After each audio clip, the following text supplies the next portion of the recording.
తెలంగాణలో రైతు బంధు విషయంలో ప్రభుత్వం రైతులతో చెలగాటమాడుతూ ఉంది.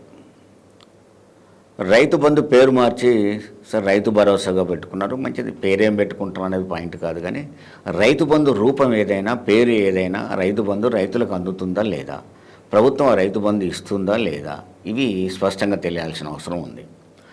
ఎన్నికలకు ముందు నుంచి చాలాసార్లు ఇచ్చిన హామీ ఏంటి రైతు బంధులో? ఈరోజు మీరు రైతు బంధు తీసుకుంటే, అంటే అప్పుడు బీఆర్ఎస్ గవర్నమెంట్ అమలు ఉంది కాబట్టి ఆ రోజు మీరు తీసుకుంటే 10,000 వస్తాయి.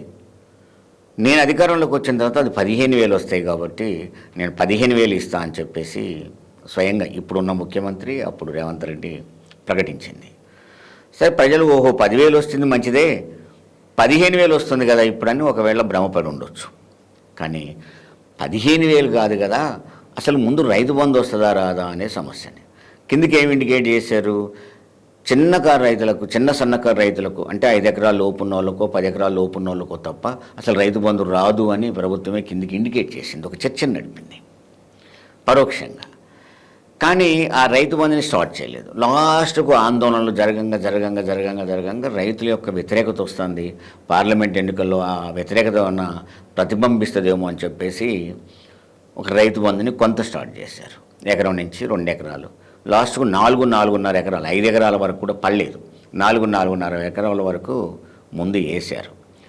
తర్వాత దాన్ని మార్చి 15 వరకు అని, మార్చి 31 వరకు అని, తర్వాత ఇప్పుడు ఆగస్టు 15 వరకు మేము వేస్తాము అని. అంటే ఇప్పుడు ఆగస్టు వరకు అంటే ఇప్పుడు అసెంబ్లీ ఎన్నికలతో పాటు, పార్లమెంట్ ఎన్నికలతో పాటు స్థానిక సంస్థల ఎన్నికలు కూడా అయిపోతాయి. ఈ ఎన్నికలు అయిపోయిన తర్వాత మళ్ళీ ఎన్నికలు వచ్చినప్పుడు చూసుకుందాంలే అనుకుంటుందా ప్రభుత్వం? నిజంగానే ఛాలెంజ్ తీసుకొని ఆగస్టు 15కు రైతు బంధు వేస్తారా, రైతు రుణమాఫీ చేస్తారా చేయరా అని చూడాలి. రైతు బంధు ఒక సమస్య ఉంది, ఆగస్టు 15కి రైతు రుణమాఫీ ఒకటి ఉంది. రైతు బంధు కాడికి వచ్చేసరికి 5 ఎకరాలతో పాటు మొన్న ఎన్నికలకు ముందు, ఎందుకంటే ప్రతిపక్షం నిజంగా చాలా ప్రతిపక్షాలు పక్కనే ఆంధ్రప్రదేశ్లో ప్రతిపక్షము ఎన్నికల కోడ్ ఉంది కాబట్టి పథకాలు అమలు చేయొద్దని చెప్పేసి చెప్పడం, అక్కడ కొంత సమస్య కూడా వచ్చింది. కానీ బట్ ఇక్కడ ప్రతిపక్షం అంటే బీఆర్ఎస్ పార్టీ స్పష్టంగా ప్రకటించింది, మీరు పథకాలు అమలు చేయండి, ప్రజలకు మేలు జరగాలి, రైతులకు మేలు జరగాలి, రైతు బంధు వేయండి మీరు అని చెప్పి చెప్పడం జరిగింది.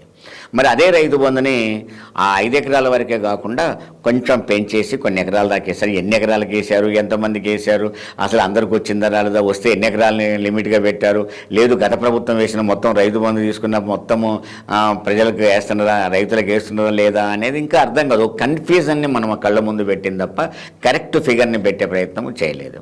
ఇక నీకు రైతు బంధుతో పాటు రైతు రుణమాఫీ అయితే భయంకరంగా ఉంది.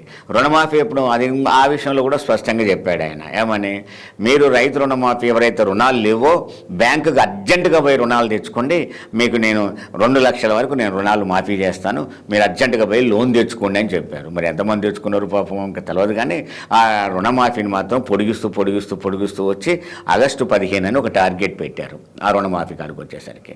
ఆ రుణమాఫీ కూడా వస్తుందా రాదా అనేది ఒక సమస్య.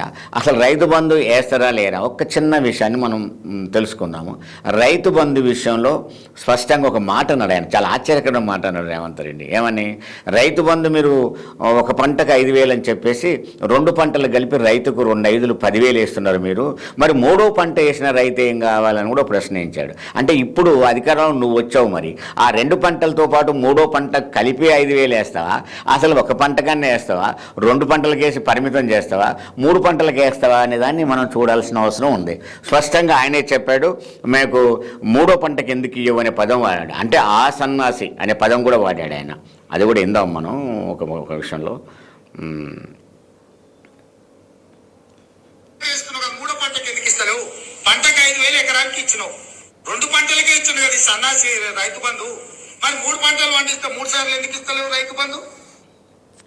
అంటే 2 పంటలకే ఇస్తున్నావు, 3వ పంటలకి ఎందుకు ఇస్తలేవని అప్పుడున్న ముఖ్యమంత్రిని సన్నాసి అని కూడా కామెంట్ చేశాడు.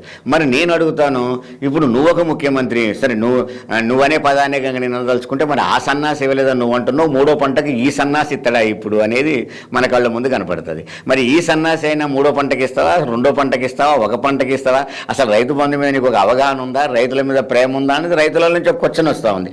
ఈ 3వ పంటకు రైతు బంధు నువ్వు ఇస్తావా ఇయ్యవా అనేది స్పష్టంగా చెప్పాల్సిన అవసరం ఉంది.